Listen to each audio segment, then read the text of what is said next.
Hello everyone, good morning. I hope you are all fine. Welcome to the Spark Institute. Today will be your second lecture. हमने first lecture में क्या discuss किया था? हमने accounts के बारे में डिस्कस किया था, जहाँ पर हमने एक गोलगप्पे की रेडी का एग्जाम्पल लिया था. वहाँ पर हमने क्या क्या चीज़ें डिस्कस की थी, सबसे पहले हम देखते हैं. हमने बात की थी कि गोलगप्पे की रेडी पर हमें रेडी भी ख़रीदनी है, हमें उसके बाद हमें मैदा सूजी भी ख़रीदना है, स्पाइसेस भी ख़रीदने हैं. एंड देन आफ्टर रात को जाते जाते हमें 1000 रुपये मिले. 1000 रुपये क्या हमारे थे? नहीं, हमारे बिल्कुल नहीं थे. वो 1000 रुपये किसके थे? उसमें से 400 रुपये हमारी परचेजेस के थे, उसमें से कुछ हमारे खर्चे थे, बाकी हमें 10 रुपये बचे थे. तो हमने ये सारी चीज़ें डिस्कस की थी. आज हम सबसे पहले डिस्कस करेंगे कि हमारे पास क्या क्या चीज़ें होती हैं. तो देखिए, हमने जब गोलगप्पे का एग्जाम्पल लिया तो हमने इस चीज़ के रिगार्डिंग बात की कि गोलगप्पे की रेहड़ी ने हमें क्या दिया. गोलगप्पे की रेहड़ी ने हमें ये चीज़ बताई कि हमारी सेल कितनी हुई. आज आपको सेल का मतलब पता होगा, बाकी हम कुछ डेफिनेशंस भी देखेंगे. आज हमारा मेन टारगेट क्या है, सबसे पहले हम डिस्कस कर लेते हैं. आज मैं आपको इसी एग्जाम्पल का थोड़ा सा एडवांस्ड वर्जन समझाऊंगी. अपार्ट फ्रॉम दैट हम लोग जो ये पर्टिकुलर पेज है हम इसको पूरा डिस्कस करेंगे. उसके बाद ये जो पेज है जिस पे बहुत सारी अकाउंटिंग टर्म्स लिखी है हम इसको डिस्कस करेंगे. जैसे ही हमारी डिस्कशन ख़त्म हो जाएगी हमारा लेक्चर ये ख़त्म हो जाएगा. तो प्लीज़ इसको एंड तक लेक्चर देखो. अगर कोई भी किसी भी तरीके का डाउट है with regards to this particular video तो आई रिक्वेस्ट यू, आप नीचे कमेंट बॉक्स में अपना DM कर सकते हैं, आपको आंसर मिल जाएगा. और अगर आपका क्वेश्चन कुछ अलग होगा, ट्रिकी होगा, इंपॉर्टेंट होगा तो हम उसको नेक्स्ट वीडियो में भी डिस्कस करेंगे. बट अगर आपको किसी और तरीके का कोई डाउट है, एडमिनिस्ट्रेटिव डाउट है या किसी और तरीके का कोई डाउट है, तो आप प्लीज़ ये स्पार्क नंबर व्हाट्सएप दिया गया है, आप स्पार्क इंस्टीट्यूट में कॉल करके पूछ सकते हैं. तो चलिए हम लोग डिस्कस करते हैं. सबसे पहले हमने डिस्कस किया कि सेल क्या होती है. तो हमने क्या बोला था पिछले केस में, जब हमने गोलगप्पे का एग्जाम्पल लिया तो हमने बोला गोलगप्पे वाला जब घर जा रहा था तो उसने कितने रुपए कमाए? उसने जी 1000 रुपये कमाए. फिर हमने कहा क्या ये 1000 रुपये पूरा गोलगप्पे वालों का है? तो उन्होंने बोला नहीं, ये पूरा गोलगप्पे वालों का नहीं है. इसके अंदर से उसने कुछ मैदा सूजी वगैरह चीज़ें भी मॉर्निंग में खरीदी थी, जिसको हम अपनी लैंग्वेज में क्या बोलते हैं? परचेज करना. परचेज मतलब बाय करना, सेल मतलब सोल्ड करना. सेल मतलब सोल्ड करना, परचेज मतलब बाय करना. और उसके बाद उसने परचेजेस की थी 400 रुपीज़ की. क्या ये इतना सही था? नो मैम, और भी बहुत सारे खर्चे थे. मैम कौन कौन से एक्सपेंस थे? जैसे उसने एक दिन का रेंट दिया था, एक दिन की इलेक्ट्रिसिटी दी थी, कुछ स्पाइसेस लाए थे, और भी बहुत सारे खर्चे थे. कुछ डिस्पोजेबल प्लेट्स लाई थी. देन उसके बाद उसने कुछ पानी का खर्चा दिया था. तो बहुत सारे खर्चे थे. ये खर्चे भी आके हमारे पास 550 रुपीज़ के खर्चे पड़े थे. तो हमने कहा कि हमारे पास जो सेल है, सेल का मतलब हमारे पास पैसा आया या पैसा गया. आपने कोई भी अकाउंट्स का क्वेश्चन करना है, हम सिर्फ इस चीज़ के रिगार्डिंग बात करेंगे, पैसा आया या पैसा गया. बेटा देखो, ये एक ऐसी स्टेज है जहाँ पर अगर आप वर्ड यूज़ करोगे डेबिट और क्रेडिट, बहुत लोगों को इसका मतलब नहीं पता होगा. डोंट वरी, आज हम डिस्कस करेंगे what is like the meaning of debit और क्रेडिट. बट बहुत सारे बच्चे यहाँ पर अकाउंट्स के हैं या फिर उनको बहुत सारी बेसिक इन्फॉर्मेशन है रिगार्डिंग डेबिट और क्रेडिट. अगर आप इस तरीके से चलोगे तो मैं ये चीज़ बोल सकती हूँ, आपके 100% क्वेश्चन सही नहीं होंगे बट 80% हो सकते हैं. बट अगर आप इस तरीके से चलोगे, पैसा कितना आया, पैसा कितना गया, तो आपके 100 to 100% ही क्वेश्चन सही होंगे. तो आप मुझे ये बताइए, ये सेल के अंदर पैसा आया या पैसा गया? मैम सेल के अंदर हमारे पास पैसा आया, क्योंकि गोलगप्पे वालों ने गोलगप्पे बेचे तो उसको पैसा मिला. हम गोलगप्पे खाने जाते हैं तो हम गोलगप्पे की रेहड़ी को पैसे देकर आते हैं, वो गोलगप्पे की रेहड़ी हमें पैसे नहीं देता है. तो गोलगप्पे की रेहड़ी के पास पैसा आया. जब ये परचेजेस की आटा मैदा सूजी खरीदा तो क्या पैसा गया या पैसा आया? मैम पैसा गया, हमारे हाथ से पैसा चला गया. उसी तरीके से खर्चा किया तो हमारे पास से पैसा चला गया. अब मुझे बताओ, आपके पास आया 1000 रुपये बट गया कितना? 400 रुपये और 550 रुपये. टोटल कितना पैसा गया? 950 रुपीज़. आया कितना? 1000 रुपीज़. तो पैसा आया ज़्यादा या गया ज़्यादा? मैम आया ज़्यादा. कितना आया ज़्यादा? मैम 50 रुपये ज़्यादा आया. तो ये जब ये 50 रुपये ज़्यादा आया, जब ये आया होता है तो विच मीन्स ये प्रॉफिट है. विच मीन्स ये प्रॉफिट है। आई होप आपको चीज़ें समझ आ रही हैं। उसके बाद हमने ये चीज़ डिस्कस की थी कि जब हमारे पास पैसा आया या पैसा गया तो बहुत अच्छी बात है। एक गोलगप्पे की रेहड़ी ने सुबह सुबह उठ के 6 बजे से गोलगप्पे बनाना शुरू किए, शाम को 6 बजे के बाद उसने गोलगप्पे लगाना शुरू किए। जैसे उसने गोलगप्पे लगाए, पहला कस्टमर आया और पहले कस्टमर ने बोला कि भाई 40 रुपये के गोलगप्पे दे दे। दूसरा कस्टमर आया, दूसरे ने बोला 50 रुपये के दे दे, तीसरे ने बोला 10 रुपये के दे दे। ऐसा करते करते उसको कितना पैसा आ गया, उसको 1000 रुपये के पैसे आ गए। सेम डे उसने बहुत सारा मैदा, आटा, सूजी खरीदा, बहुत सारा और भी खर्चा किया। जब ये और खर्चा किया तो कितना था, 950 रुपये। एक दिन का याद रखना बहुत ईजी है। हमने एक दिन का याद रखा और हमें याद हो गया। क्या ये इजी है हमारे लिए रोज़ याद रखना कि मैम डे 1 को इतना हुआ, अगले दिन इतना हुआ, अगले दिन इतना हुआ? हम ये चीज़ें भूल जाएंगे क्योंकि ये चीज़ें हमारे दिमाग में नहीं बैठने वाली हैं। इसी वजह से वो ये चीज़ बोलते हैं। अब पहला क्वेश्चन आता है, मैम दिमाग में बिठाना ही क्यों है? बेटा देखो, बहुत छोटा बिजनेस है तो ठीक है भाई, बड़ी अच्छी बात है, आया खाया और गया।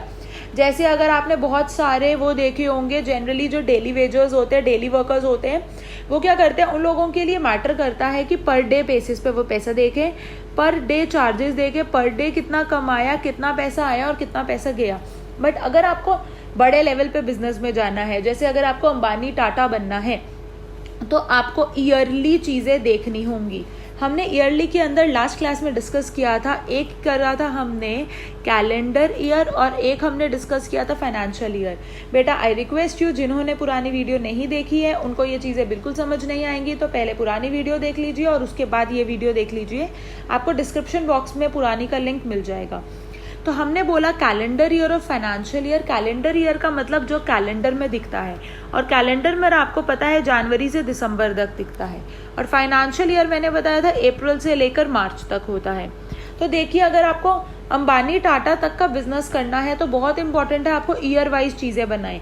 ईयर वाइज चीज़ें क्यों बनाएं, क्यों हम डेली ना बनाएं, मंथली ना बनाएं? बेटा क्योंकि बहुत सारी ना और भी चीज़ें हैं।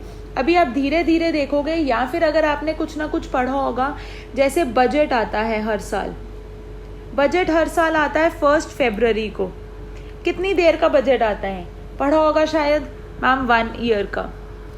ठीक है बेटा, याद करो 12वीं क्लास में आपने बैलेंस शीट देखी होगी। अगर आपने बैलेंस शीट नहीं भी देखी होगी, बैंक अकाउंट में अगर आप एफडी करवाते हो तो वो जनरली आपको पूछते हैं एफडी कितनी देर की करवाओगे, 6 मंथ्स की करवाओगे, 1 ईयर की करवाओगे, 2 ईयर की करवाओगे, 3 ईयर की करवाओगे। वहां पर भी वो जनरली ईयर बेसिस पे कंसिडर करते हैं। और भी अगर आप इन केस अपना सेविंग अकाउंट में इंटरेस्ट लेने जाते हो, या फिर अगर आप लोन लेने जाते हो, तो लोन में भी जब इंटरेस्ट उन्होंने दिया होता है तो इंटरेस्ट के आगे दिया होता है पर एनम। तो मतलब उन्होंने ये भी एनम मतलब ईयर बेसिस पे दिया होता है। इसीलिए ईयर बेसिस पे कैलकुलेशन करना बहुत इंपॉर्टेंट है। मैम क्यों कैलकुलेशन करना है, अब आपको शायद समझ आ गया होगा कि ईयर बेसिस पे हमें क्यों चीज़ें चलनी है। इसीलिए हमें अकाउंटिंग भी ईयर बेसिस पे करनी है। और भी हमारी चीज़ें जैसे टैक्सेशन, इनकम टैक्स, जीएसटी, ये भी सब चीज़ें ईयर बेसिस पर होती हैं। इसी वजह से वो बोलते हैं हमें अकाउंट्स कैसे बनाने हैं, ईयर बेसिस पे। अब मुझे बताओ, हमें अकाउंट्स ईयर बेसिस पे बनाने हैं, क्या पूरे साल के लिए, पूरे साल में 365 डेज हैं या फिर 366 डेज हैं, क्या आपके लिए इजी होगा वो पूरे साल की चीज़ें याद रखना? Ma'am no, obviously not possible at all. जब वो पूरे साल के लिए चीज़ें याद रखना इम्पॉर्टेंट मतलब मुश्किल हो जाएगा बहुत ज़्यादा। इसीलिए हम अपनी बुक्स ऑफ अकाउंट्स बनाते हैं, बुक्स ऑफ अकाउंट्स बनाते हैं, जिसको पहले जनरली भाषा में बोला जाता था हम लाल किताब बना रहे हैं। और बहुत सारे बच्चों ने अगर करंट अफेयर्स देखा होगा, या फिर अगर आपने जनरल साइंसेस पढ़ी होंगी, तो आपने उसमें देखा होगा कि बजट भी हमारा लाल किताब में आना स्टार्ट हो गया है। ये लाल किताब का मतलब क्या है? जनरली हमारे बहुत सारी पुश्तें बोलती थी कि हमारे जितने भी बही खाते हैं वो लाल किताब में होने चाहिए। हमारी रामायण, गीता, ये भी लाल किताब में होनी चाहिए, मतलब लाल कपड़े में बंधी होती है, क्योंकि लाल कपड़े को बहुत ज़्यादा शुभ माना जाता है। इसीलिए अकाउंट से आपको पैसा आना है, इसीलिए लाल किताब होती है। अब मुझे एक बताओ कि अगर हम गोलगप्पे की बात करें तो गोलगप्पे वाला बोलेगा भाई मैं क्यों पैसा खर्चूं, मुझे पैसा खर्चने की ज़रूरत नहीं है, मैं तो भाई एक छोटी सी डायरी लाऊंगा, छोटी सी डायरी पे बनाना शुरू कर देंगे। हम बोलेंगे कोई बात नहीं, बनाना शुरू कर दे भाई। तो गोलगप्पे वाले ने क्या किया, गोलगप्पे ने वही चीज़ें लाल किताब पे नहीं बनाई, उसने वैसी चीज़ें कुछ नहीं की। उसने क्या किया, उसने एक छोटी सी डायरी ली और डायरी पे लिखना स्टार्ट कर दिया, 1 डे 2 डे 3 डे 4 डे ऐसे लिखना स्टार्ट कर दिया। अब फॉर एग्जाम्पल गोलगप्पे वाले को, जब आप गोलगप्पे खाने जाते हो, आप गोलगप्पे 10 रुपये के खाते हो या 20 रुपये के खाते हो, क्या मुझे आप ये चीज़ बता सकते हो कि आप बिल मांगते हो? नो मैम, बिल क्यों मांगेंगे, बिल की क्या ज़रूरत, 10 रुपये के गोलगप्पे के लिए बिल। ओके बेटा कोई बात नहीं, बट आप मुझे ये बताओ, यही गोलगप्पे वाले की रेहड़ी, आप ही गोलगप्पे बना रहे हो और गोलगप्पे की रेहड़ी को किसने बुला लिया, किसी शादी के स्टॉल में बुला लिया। लेट्स सपोज आपकी शादी है राहुल की, कौन सा राहुल, राहुल गांधी। राहुल गांधी की शादी है और राहुल गांधी की शादी पे आपके स्टॉल को बुलाया गया, और जहाँ वहाँ पर जब आप स्टॉल लगाने गए और उसने बोला कि भाई मुझे बिल भी दे जा, बिल के बिना मैं पैसे नहीं दूंगा। तो जब उसने बिल मांगा, आपने क्या बोला, भाई मैं तो डायरी में लिखता हूँ, मेरे पास तो कोई बिल नहीं है। फिर उसने बोला भाई मैं नहीं आपको रख रहा। तो जैसे ऐसे बड़े बड़े जब चीज़ें आएंगी तो आपकी अपॉर्चुनिटीज़ तो चली गई। आपने बोला उन अपॉर्चुनिटीज़ को पाने के लिए आपने क्या कहा, आपने बोला कि कोई बात नहीं भैया, एक बिल बुक भी बना लेते हैं। अब क्या बनाना शुरू करोगे आप, बिल बुक। कैसी दिखती है बिल बुक, आपको अभी दिखाई जाएगी कैसी दिखती है। हम रियल बेस सिचुएशंस लेकर चलेंगे। साथ में उसने बोला जब आपने बिल बुक बनाई तो बिल बुक के साथ साथ उसने बोला बड़ी अच्छी बात है, बिल बुक बना ली आपने। और फिर उसके बाद उसने आपको गोलगप्पे की रेहड़ी का दिया 50 लाख रुपए। आपके तो मज़े हो गए, आपने 50 लाख रुपए कमा लिए एक रेहड़ी लगाकर एक दिन उसकी शादी पर। ठीक है, उसके बाद क्या हुआ, मुझे ये चीज़ बताओ, जब आपने बिल बुक बनाई तो क्या ये जब आपके पास 50 लाख रुपए आया, आप इस 50 लाख रुपए का क्या करोगे? आप इस 50 लाख रुपए को इन्वेस्ट करना नहीं चाहोगे? आप इस 50 लाख की एफडी नहीं करवाना चाहोगे? क्या आप इस 50 लाख से अब गोलगप्पे की रेहड़ी को छोड़कर गोलगप्पे की दुकान नहीं खोलना चाहोगे? ऑब्वियस है, आपके डिसीजंस क्या हो गए, आपके डिसीजंस हो गए बिग। आपकी सोच क्या हो गई, आपके ड्रीम्स हो गए बिग।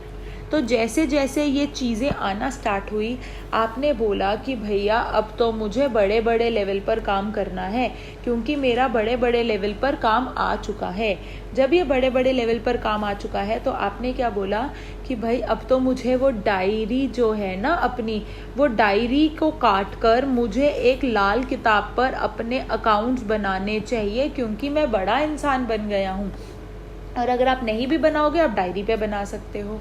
बट जैसे ही आप एफडी करवाने गए, उसने पूछा आप क्या करते हो, आपने बोला मैं गोलगप्पे बेचता हूँ। उसने बोला गोलगप्पे वाले के पास 50 लाख रुपए आ गए, ये कैसे आ गए, इसने ऐसा क्या गोलगप्पे में मिला के बेचा?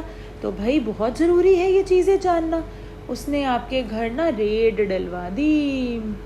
रेड तो आपने देखी होगी मूवी, कैसे कैसे रेड डलती है, तो वैसे वैसे उसने आपके घर रेड डलवा दी। बट अगर रेड नहीं भी डलवाई, उसने बोला भाई अपनी केवाईसी तो करवाओ। आप सब लोगों ने पेटीएम, गूगल पे, बहुत सारी चीज़ें हैं, हर जगह अपनी केवाईसी करवाई होगी। अगर केवाईसी नहीं भी करवाई है तो आप याद रखो कि सेंसस तो हर एक बंदे ने सुना होगा, सेंसस क्या होता है। हर पर्सन ने राशन कार्ड वर्ड तो सुना ही होगा। तो राशन कार्ड के टाइम पर जब आपके घर पर आते हैं, अभी आजकल तो कोरोना के टाइम पर भी आपके घर में आ रहे हैं और आपके घर से सारी इन्फॉर्मेशन लेकर जा रहे हैं, वैसे ही वो आपके घर आते हैं, सारी इन्फॉर्मेशन लेकर जाते हैं।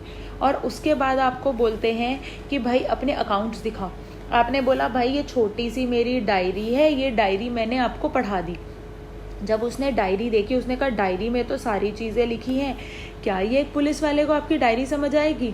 क्योंकि आपने अकाउंट्स तो पढ़ा ही नहीं पुलिस वाले ने, उसने 11th-12th का अकाउंट्स नहीं पढ़ा और उसने आप जैसी गोलगप्पे की एग्जाम्पल नहीं पढ़ी, तो उसको अकाउंट्स कैसे समझ आएगा? उसने बोला भाई मुझे अकाउंट नहीं समझ आ रहा, मैं तो एक सीए के पास जाता हूँ अकाउंट समझने के लिए। फिर अगले, आप तो बहुत सारे बच्चे हो, आप लोग जैसे फॉर एग्जांपल 150 बच्चे हो, 150 के 150 बच्चों ने एक गोलगप्पे की रेहड़ी लगाई है। तो जैसे ही आपने 150 स्टूडेंट्स ने गोलगप्पे की रेहड़ी लगाई, तो वैसे ही 150 के टाइम पर सीए करना पड़ गया। वो बोलते हैं भाई ये तो बहुत सिर खपाई है, मैं नहीं किसी गोलगप्पे वाले को चेक कर रहा, ना मैं कभी किसी को रेट डाल रहा हूँ, भाई ये तो बहुत प्रॉब्लमैटिक है। उसने बोला ठहर जा, ठहम जा, हम अकाउंटिंग जो है ना, ये अकाउंटिंग का एक फॉर्मेट बना देते हैं। अकाउंटिंग का क्या करते हैं, फॉर्मेट बना देते हैं, और यही फॉर्मेट सारे लोगों को एक्सेप्ट करना है, यही फॉर्मेट सब लोगों को एक्सेप्ट करना है, चाहे वो गोलगप्पे की रेडी हो, चाहे वो रैडिसन हो, चाहे वो टाटा हो, चाहे वो अंबानी हो, चाहे वो फॉर्चून हो, चाहे वो रमाडा हो, कोई भी हो, उसको ये फॉर्मेट एक्सेप्ट करना ही करना है। अब आपका क्वेश्चन दिमाग में होगा, मैम ये छोटा सा बंदा फॉर्मेट लगाता होगा, इसको दिमाग कहाँ से आता होगा? अभी बताया जाएगा, डोंट वरी, सब कुछ बताया जाएगा। बट आप मुझे ये चीज़ बताओ, जब फॉर्मेट बनाया तो ये फॉर्मेट कैसे बना? जैसे आपके स्कूल्स में जब आप 12th क्लास में थे या फिर ग्रेजुएशन में आपके कुछ रूल्स और रेगुलेशंस होते थे, ये रूल्स और रेगुलेशंस कौन बनाता था? या फिर स्कूल के लोग बनाते थे या कॉलेज के डिपार्टमेंट बनाते थे? जिनको बहुत सारी नॉलेज है वो लोग बनाते थे। वैसे ही यहाँ पर अकाउंट्स की नॉलेज किसको है? Institute of chartered accountant of India. किसको सबसे ज़्यादा नॉलेज है? Institute of chartered accountant of India.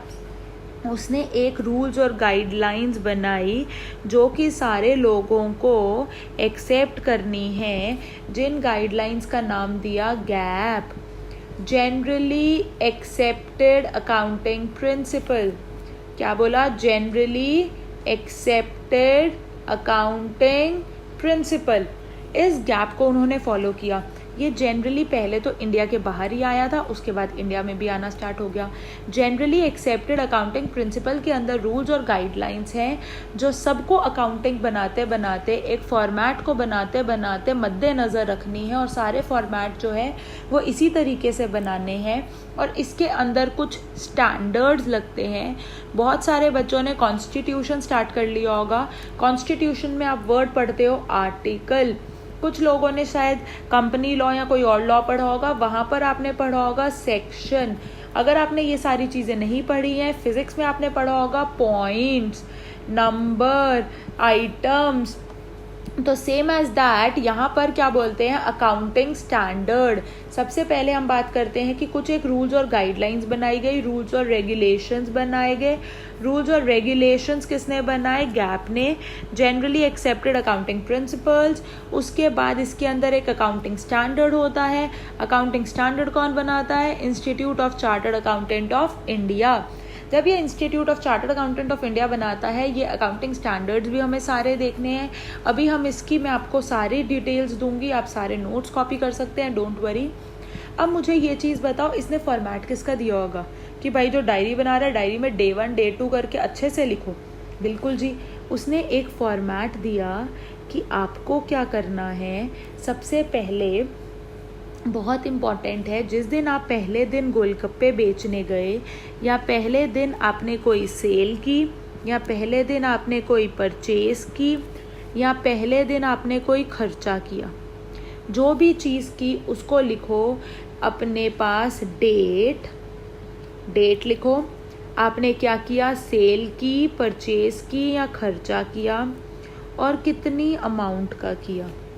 ये तो एक नॉर्मल बंदा बना सकता है, ये गोलगप्पे वाला भी बना सकता है। सिर्फ 3 लाइनें ड्रॉ करनी है, और 3 लाइनों में एक में तारीख लिखनी है, एक में सेल परचेज खर्चा लिखना है, एक में अमाउंट लिखनी है। ये तो बहुत इजी है, ये तो बहुत इजीली कर सकते हैं। इसीलिए इसको बोला जाता है पहला स्टेप, कि भाई फॉर्मेट का जो पहला स्टेप है दैट इज़ रिकॉर्डिंग। क्या है? रिकॉर्डिंग। रिकॉर्डिंग का मतलब क्या होता है? सिर्फ आपने इसको रिकॉर्ड करके रख लिया। जब आपने इसको रिकॉर्ड करके रख लिया, फिर आपने क्या बोला? भाई बड़ा मुश्किल है। क्यों मुश्किल है? मुझे बताओ। सबसे पहले आपने डे 1 में ऐसे 3 बना के रखे, इसी में आपने परचेज डाल दी, इसी में सेल डाल दी, इसी में खर्चा डाल दिया। कैसे आपको पता चलेगा आपका प्रॉफिट हुआ, या पैसा ज़्यादा आया या पैसा ज़्यादा गया?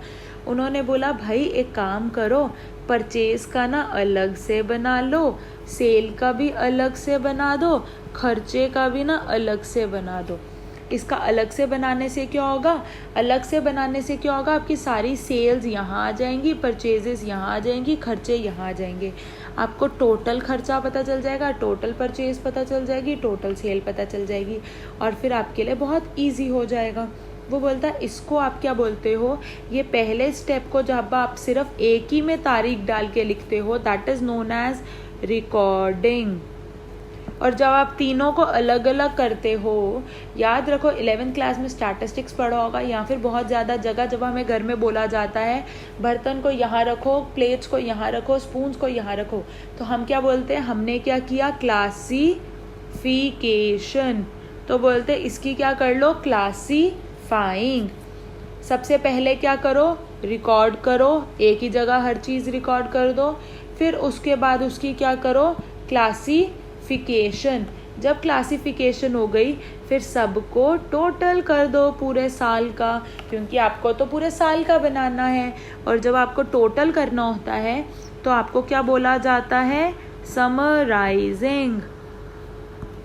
समराइजिंग में क्या कहा जाता है कि सारी परचेज का टोटल करो, सारी सेल का टोटल करो, सारे खर्चे का टोटल करो और फिर सारा प्रॉफिट निकाल दो। तो समराइजिंग में वो बोलते हैं हमारे दो अकाउंट बनेंगे, प्रॉफिट एंड लॉस अकाउंट और बैलेंस शीट। अब ये क्या है प्रॉफिट एंड लॉस अकाउंट और बैलेंस शीट, इसको भी हम समझेंगे। अभी तक आपको क्या समझाया, हम सबसे पहले वो डिस्कस कर लेते हैं। हमने अभी तक ये समझा कि हम गोलगप्पे की रेहड़ी लगाते हैं और गोलगप्पे की रेहड़ी लगाने के टाइम पर हमने बात की कि हमने सबसे पहले डायरी में लिखना स्टार्ट किया, फिर हमारा बिजनेस बड़ा हो गया तो डायरी हमें वारा नहीं खाई, हमें बोला डायरी बहुत सही सूटेबल नहीं है, तो हमने डायरी की जगह क्या किया, एक हमने सबसे पहले रिकॉर्डिंग की, फिर हमने क्लासीफाइंग की, फिर हमने समराइजिंग की। ये तीनों चीज़ें कहाँ लिखी गई हैं, ये जनरली एक्सेप्टेड अकाउंटिंग प्रिंसिपल्स हैं, वहाँ लिखी गई हैं। जनरली एक्सेप्टेड अकाउंटिंग प्रिंसिपल्स के अंदर क्या है, रूल्स और रेगुलेशंस हैं, रूल्स गाइडलाइंस प्रिंसिपल्स रेगुलेशंस।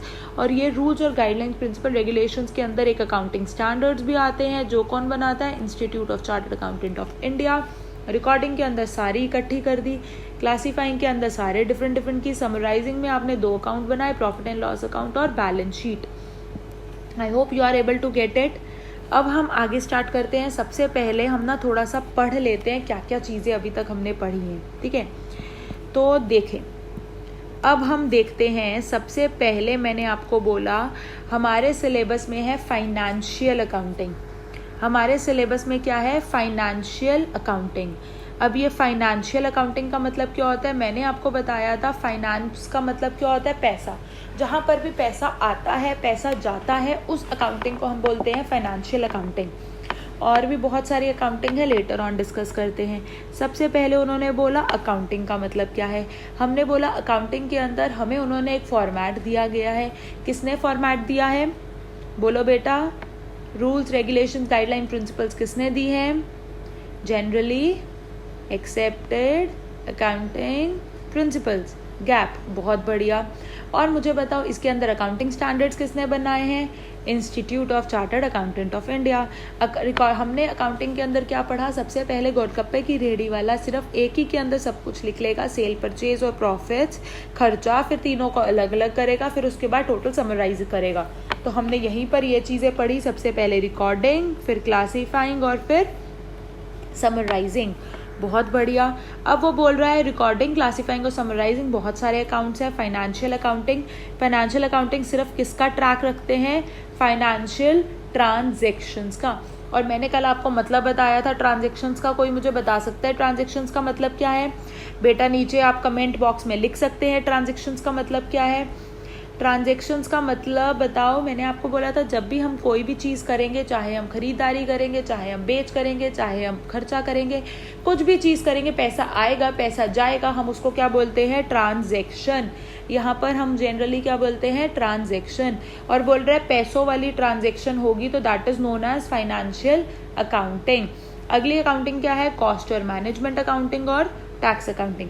आपके सिलेबस में नहीं है, कोई बात नहीं, बाद में हम एक बार कभी ना कभी डिस्कस तो ज़रूर करेंगे। उसके बाद क्या है मैम, ऑब्जेक्टिव्स ऑफ अकाउंटिंग। अब मुझे बताओ एक गोलगप्पे की रेहड़ी ने डायरी क्यों बनाई, प्लीज़ डिस्क्रिप्शन नीचे आप कमेंट बॉक्स में लिखो, गोलगप्पे की रेहड़ी आपने लगाई तो आपने डायरी क्यों बनाई। डायरी आपने इसलिए बनाई मैम क्योंकि आपके लिए जानना बहुत इम्पॉर्टेंट है कि आपका कितना प्रॉफिट है, उनका कितना प्रॉफिट है, आपका लॉस हो रहा है या प्रॉफिट हो रहा है। आपके लिए ये जानना बहुत इम्पॉर्टेंट है क्या ये बिज़नेस सही जा भी रहा है या नहीं जा रहा है। अगर ये बिज़नेस के अंदर आपको सिर्फ खर्चा ही खर्चा हो रहा है तो बिज़नेस को बंद करो। और उसके बाद ये जानना भी बहुत इम्पॉर्टेंट है कि आप कितने चीज़ों को यूज़ कर रहे हो, कितना आप आटा मैदा सूजी ला रहे हो, कितने आप एसेट्स खरीद रहे हो, कितने आप खर्चे कर रहे हो। ये चीज़ें जानना बहुत इम्पॉर्टेंट है, इसलिए हम इसको ऑब्जेक्टिव्स ऑफ अकाउंटिंग में पढ़ते हैं। तो सबसे पहला ऑब्जेक्टिव क्या है, एसर्टेन करो operating results of the business. Ma'am ये ऑपरेटिंग का मतलब क्या है? बेटा मैं आपको ऑपरेटिंग का मतलब बता रही हूँ, बट अभी आप धीरे धीरे कैश फ्लो पढ़ोगे। जब आप आगे तीसरी या फोर्थ या फिफ्थ क्लास में जाओगे तब आपको बहुत अच्छे से ऑपरेटिंग का मतलब समझ आएगा। बट आप यहाँ पर ऑपरेटिंग लिख सकते हो मतलब बिजनेस। आप गोलगप्पे का बिजनेस कर रहे हो, आपको क्या लेना देना वहाँ पर कुछ और हो रहा है नहीं हो रहा है। आपसे कोई पानी मांगने आया, उसने कहा भैया पानी दे दो, गोलगप्पे का पानी नहीं, नॉर्मल पानी। किसी को प्यास लगी है, नॉर्मल पानी। क्या आप उसमें बिजनेस कर रहे हो? आप गोलगप्पे का बिजनेस कर रहे हो, कोई आपको बोल रहा है भाई रेड़ी दे दो, क्या आप उसमें बिजनेस कर रहे हो? कि आपको उसका लेना देना है, वो आपको कितना पैसा दे रहा है, उसका आपको लेना देना नहीं है। आपको सिर्फ लेना देना है आप गोलगप्पे से कितना पैसा कमा रहे हो। तो दैट मीन्स ऑपरेटिंग रिजल्ट्स कितने हैं, आप पैसा कितना कमा रहे हो। अगला है reveal the financial position of the company. Financial position का क्या मतलब है? अभी आप यहाँ पर सिर्फ अपने सेफर साइड के लिए लिख सकते हो financial statement, but generally position में एक पोजीशन का क्या मतलब होता है? पोजीशन का मतलब होता है प्रॉफिट है या लॉस है, खर्चा पैसा ज़्यादा आया या पैसा ज़्यादा गया। उसके बाद तीसरा क्या है, enable control over the operational and financial resources. अब रिसोर्सेज का क्या मतलब है ये आज ही हम डिस्कस करेंगे। रिसोर्सेज में क्या क्या आता है, कुछ बहुत सारे खर्चे आ जाते हैं, कैसे खर्चे हैं ये अभी हम डिस्कस करेंगे। हमने अभी तक ये पढ़ा सबसे पहले अकाउंटिंग का मतलब क्या है। तो हमने बोला अकाउंटिंग के अंदर क्या है, recording plus classifying plus summarising. Recording मतलब सिर्फ आप रिकॉर्ड कर रहे हो, क्लासिफिकेशन आप सेल परचेज और उसको खर्चे को अलग कर रहे हो, और समराइज मतलब आप टोटल कर रहे हो। फिर हमने आगे पढ़ा टाइप्स ऑफ अकाउंटिंग क्या है। टाइप्स ऑफ अकाउंटिंग में आपने बोला financial accounting, cost and management accounting and tax accounting. Cost and management और टैक्स अकाउंटिंग आपके सिलेबस में नहीं है, फाइनेंशियल अकाउंटिंग आपके सिलेबस में है। फाइनेंशियल अकाउंटिंग का मतलब क्या है, फाइनेंशियल ट्रांजेक्शन्स को ध्यान में रखना। बेटा ये क्वेश्चन बहुत इंपॉर्टेंट है, ये क्वेश्चन MCQs में आता है कि आपको किसका ट्रैक रखना है, फाइनेंशियल ट्रांजेक्शन्स का रिकॉर्ड रखना है। अभी हम बहुत जल्द एक हम MCQs की क्लास भी रखने वाले हैं जिसके अंदर हम एवरीडे बेसिस पे फिर 10 to 15 MCQ क्वेश्चंस भी डिस्कस करेंगे। बट वो MCQ क्वेश्चंस आपसे तब तक नहीं होंगे जब तक आपको बेसिक्स नहीं आते होंगे, इसलिए प्लीज़ बेसिक्स को अच्छे से पढ़ो और कोशिश करो कि जितना भी हम पढ़ रहे हैं ये आप सारा नोट डाउन कर लो। अगर आप ये नोट डाउन करोगे तो आपके लिए बहुत बेनिफिशियल है। आगे हमने पढ़ा कि ऑब्जेक्टिव्स ऑफ अकाउंटिंग क्या है। तो ऑब्जेक्टिव्स ऑफ अकाउंटिंग के अंदर हमने 3 ऑब्जेक्टिव्स पढ़े। पहला ऑपरेटिंग रिजल्ट्स हमें पता चल सके। ऑपरेटिंग का मतलब बिजनेस के रिजल्ट्स। गोलगप्पे का बिजनेस कर रहे हैं तो गोलगप्पे के बिजनेस का रिजल्ट, पानी का बिजनेस कर रहे हैं तो पानी का बिजनेस का रिजल्ट, पेट्रोल बेच रहे हैं तो पेट्रोल के बिजनेस का रिजल्ट। रिवील करो फाइनेंशियल पोजीशन। पोजीशन का मतलब क्या है, फाइनेंस का मतलब पैसा, पोजीशन का मतलब प्रॉफिट है या लॉस है। अगला क्या है, फाइनेंशियल रिसोर्सेज। रिसोर्सेज मतलब कितने आपके अपने रिसोर्सेज हैं। हम आगे अब डिस्कस कर रहे हैं। अब मुझे एक चीज़ बताओ, बहुत अच्छी चीज़ है कि आपने जब अपना सिलेबस देखा, देखिए हम सिलेबस की बात करते हैं, यहाँ ऊपर क्या लिखा है, अकाउंटेंसी एंड बुक कीपिंग, और नीचे क्या लिखा है, फाइनेंशियल अकाउंटिंग। मैम ये ING क्यों है और ये CY क्यों है? मैम क्या अपनी मर्जी चल रही थी इनकी? यहाँ CY क्यों है और यहाँ ING क्यों है? मैम ये कम्युनिकेशन में वर्ब्स हैं क्या? बेटा ये वर्ब्स तो हैं बट जनरली ना इसका मतलब डिफरेंट हो जाता है, तभी वो ये बोल रहा है अकाउंटिंग का मतलब क्या है, सिर्फ आपको लिख कर रखना है, आपका काम खत्म। जब लिखने के बाद आप बैंक में जाओगे, बैंक वाले आपसे KYC करवाएंगे। लिखने के बाद जब आप एक CA के पास जाओगे, आप CA को बोलोगे भाई देख क्या ये सही किया है या नहीं किया है। लिखने के बाद जब आप उसको किसी के साथ कंपेयर करोगे कि इस साल का प्रॉफिट पिछले साल के प्रॉफिट से कैसे हुआ, जब आप क्या करोगे, लिखने के बाद गोलगप्पे वाले ने क्या बोला, गोलगप्पे वाला अपनी डायरी को लेकर गया साथ वाले गोलगप्पे की रेहड़ी पे और उसको बोलता, भाई देख, तूने एक दिन में इतनी सेल की है, मैंने एक दिन में इतनी सेल की है। आपने कंपैरिजन करना स्टार्ट किया। तो जब ये कंपैरिजन होना स्टार्ट हो जाते हैं तो उसको क्या बोला जाता है, अकाउंटेंसी। और अकाउंटेंसी के अंदर आप बहुत सारे, जैसे आपका सिलेबस अकाउंटेंसी है, तभी आप सिर्फ अकाउंटिंग नहीं पढ़ रहे हो, आप उससे भी ऊपर की चीज़ें पढ़ रहे हो। तो उसने बोला अकाउंटिंग तो करनी है। अकाउंटिंग का मतलब क्या है, recording plus classifying plus summarising, very good, plus आपको बुक कीपिंग करनी है। अब ये बुक कीपिंग क्या है, डोंट वरी, पढ़ेंगे। ऑडिटिंग करनी है, ऑडिटिंग क्या है, बहुत जल्दी पढ़ेंगे। बट अगर हम ऐसे पढ़ें, अकाउंटेंसी का मतलब क्या है, which means duties to be performed by the accountant. Accountant को कौन कौन सी ड्यूटी परफॉर्म करनी है, that you mean as accountancy. I hope it is clear to you people. Next is functions of accounting. हमारे अकाउंटिंग के functions क्या हैं। सबसे पहला वो बोल रहा है सिस्टमैटिक रिकॉर्ड बना लो। सिस्टमैटिक रिकॉर्ड का मतलब ताकि वो एक प्रॉपर फॉर्मेट से बना हो और लोगों को चीज़ें समझ आए। अगर वो फॉर्मेट से नहीं बनी होंगी तो लोगों को चीज़ें नहीं समझ आएंगी। तो उसने क्या कहा, रिकॉर्ड करो transactions in journal, cash book, ledger, subsidiary. ये क्या है, ये भी हम बहुत जल्दी पढ़ेंगे। बट आपको सिर्फ अभी ये चीज़ें समझ आ रही हैं कि रिकॉर्ड कैसे करनी है, सिस्टमैटिक रिकॉर्ड करना है। सिस्टमैटिक रिकॉर्ड मतलब एक पर्टिकुलर फॉर्मेट में रिकॉर्ड करना है और recording plus classifying plus summarising करनी है। और फिर उसके बाद आपने इसको कम्युनिकेट करना है। कम्युनिकेट मतलब आपने लोगों को पहुंचाना है कि भाई देखो मैं कितना अच्छा बिजनेस कर रहा हूँ। आपने सामने वाले को जलाया ना, गोलगप्पे वाले को, देख भाई मैं तो गोलगप्पे में इतना पैसा कमा रहा हूँ, तू क्या कर रहा है। कल को जिससे आटा मैदा सूजी लेने गए, आपके पास पैसे नहीं थे, आपने उसको भी बताया भाई मैं पैसे कमाता हूँ, टेंशन ना ले, मैं पैसे दूंगा। कल को आप किसी से लोन लेने जाते हो, आप उसको बोलते हो भाई पैसा कमाता हूँ, टेंशन ना ले, पैसा दूंगा। तो आपकी जो ये सारी अकाउंटिंग थी, जो आपकी डायरी बनी थी, वो डायरी एक बता रही है, कम्युनिकेट कर रही है इंटरेस्टेड पार्टीज़ को। कौन कौन सी इंटरेस्टेड पार्टीज़ हो सकती हैं, गवर्नमेंट हो सकती है, क्योंकि गवर्नमेंट को भी तो आपने पैसा देना होता है ना। क्योंकि जैसे आप गोलगप्पे की रेहड़ी लगाओगे, बहुत बार आप गोलगप्पे खाने के होगे, आगे उसने रेहड़ी पे लगाया होगा MCD या फिर MCJ, municipal corporation of Jammu and Kashmir, बहुत सारे लगाए हैं। तो गवर्नमेंट को भी तो जानना इंपॉर्टेंट है कि आप कर भी रहे हो सही है, नहीं ऐसी गोलगप्पे की रेहड़ी लगा के बैठे हो। बैंक से लोन लेने जा रहे हो, ये क्रेडिटर एम्प्लॉय के लिए भी जानना बड़ा इंपॉर्टेंट है। पैसा नहीं होगा तो वो कैसे आपके पास एम्प्लॉय काम करेगा। इन्वेस्टर, ओनर मतलब आप लोगों के लिए जानना बहुत इंपॉर्टेंट है। ये क्रेडिटर और इन्वेस्टर क्या है, ये हम डिस्कस करेंगे, आज ही की क्लास में डिस्कस करेंगे, डोंट वरी। उसके बाद है ये लीगल रिक्वायरमेंट्स। लीगल रिक्वायरमेंट्स मतलब लॉ के रिकॉर्डिंग भी कुछ होता है ना, कि लॉ क्या फॉलो कर रहा है या नहीं फॉलो कर रहा है, क्या सब चीज़ें हो भी रही है या नहीं हो रही है। और planning and controlling of business activities. अब उसके बाद बोल रहा है रिकॉर्डिंग के अंदर मैंने क्या बोला, एक ही पर्चे पे सब कुछ बनाना शुरू कर दो। क्लासीफाइंग के अंदर क्या बोला, सेल को अलग करो, परचेज को अलग करो और खर्चे को अलग करो। समराइजिंग में मैंने क्या बोला, फाइनेंशियल स्टेटमेंट्स को बनाओ। और फाइनेंशियल स्टेटमेंट्स के अंदर क्या होती है, profit and loss account and balance sheet. Notes to accounts का मतलब जनरल नोट्स बनाना। ये क्वेश्चन पेपर में आता है। Financial statement includes profit and loss account, balance sheet and notes to accounts.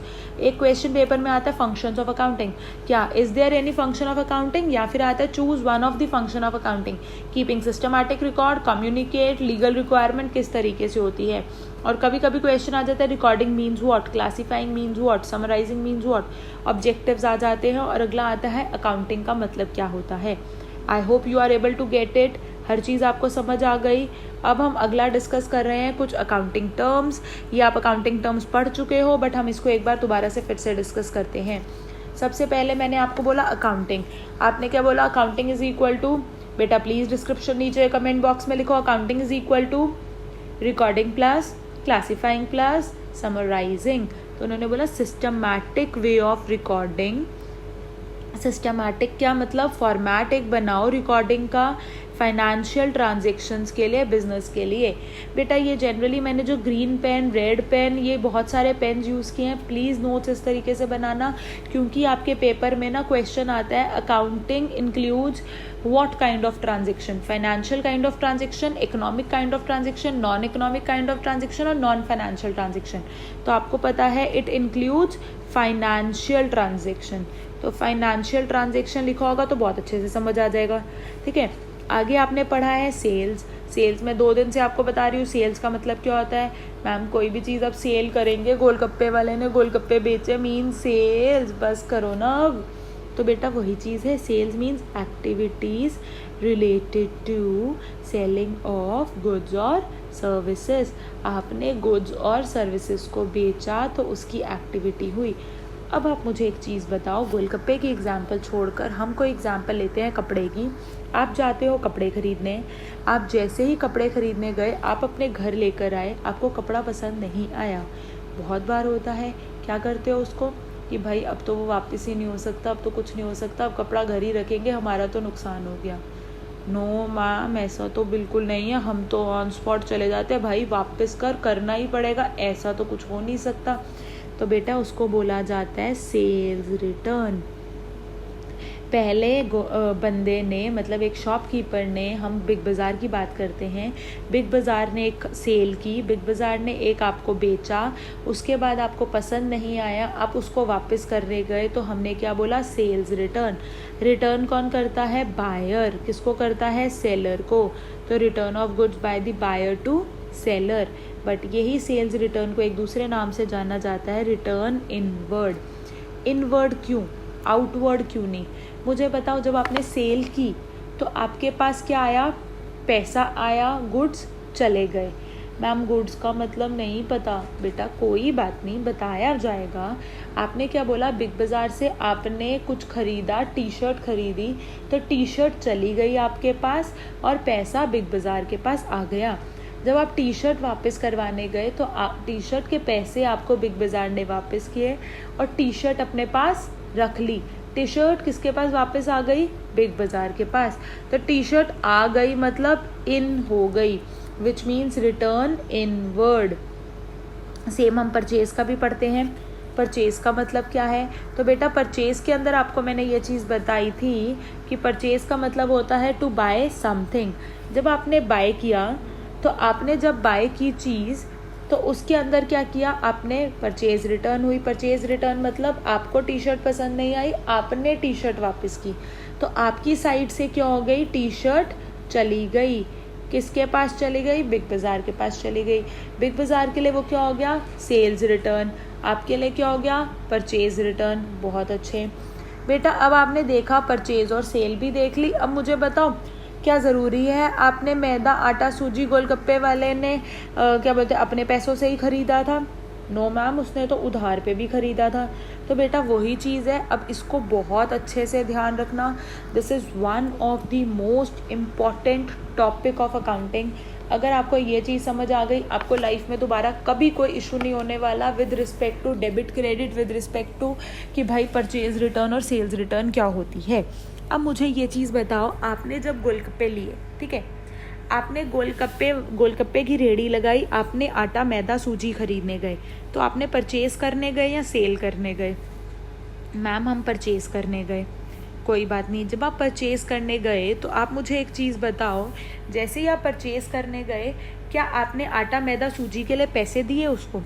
Yes ma'am दिए. तो आपने क्या दिया उसको, कैश दिया.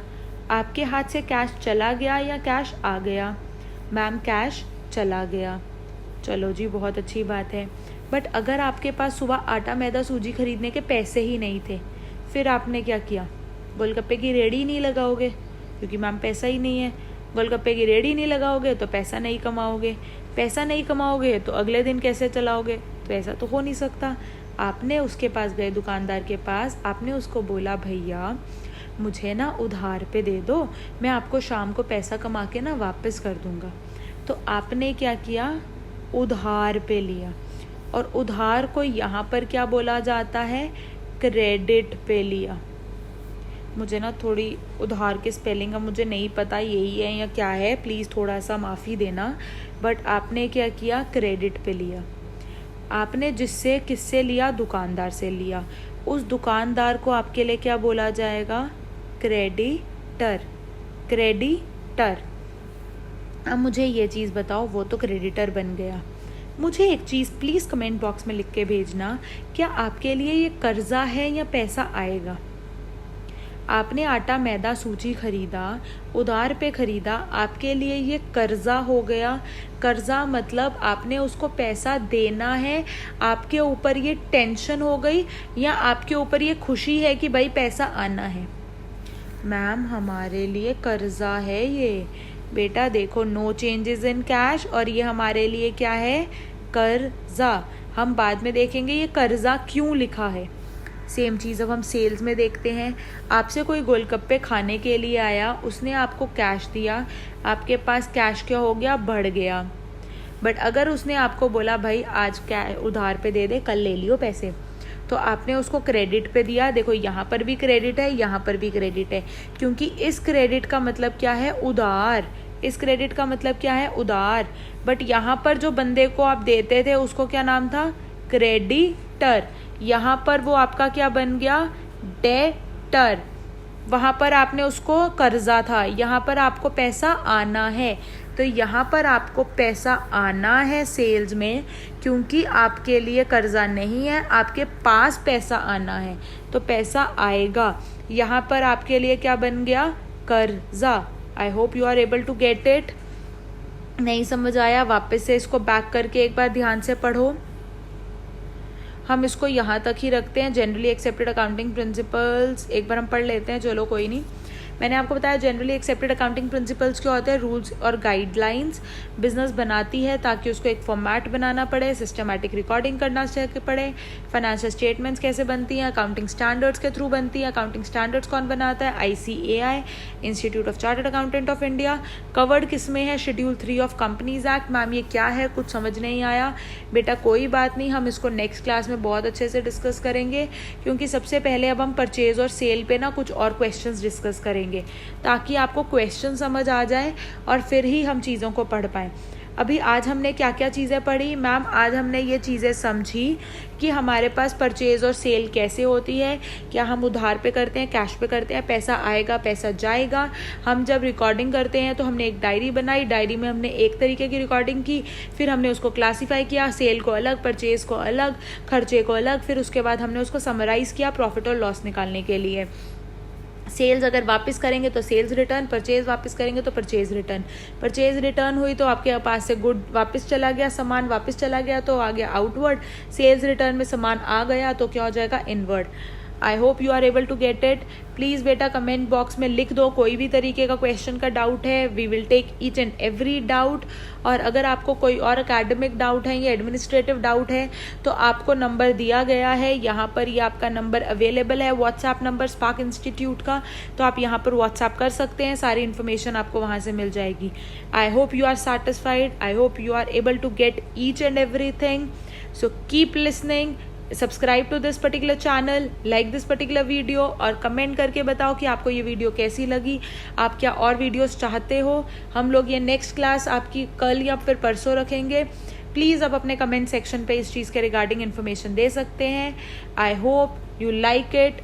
Thank you so much. Keep safe, keep stay at home, stay safe. Thank you.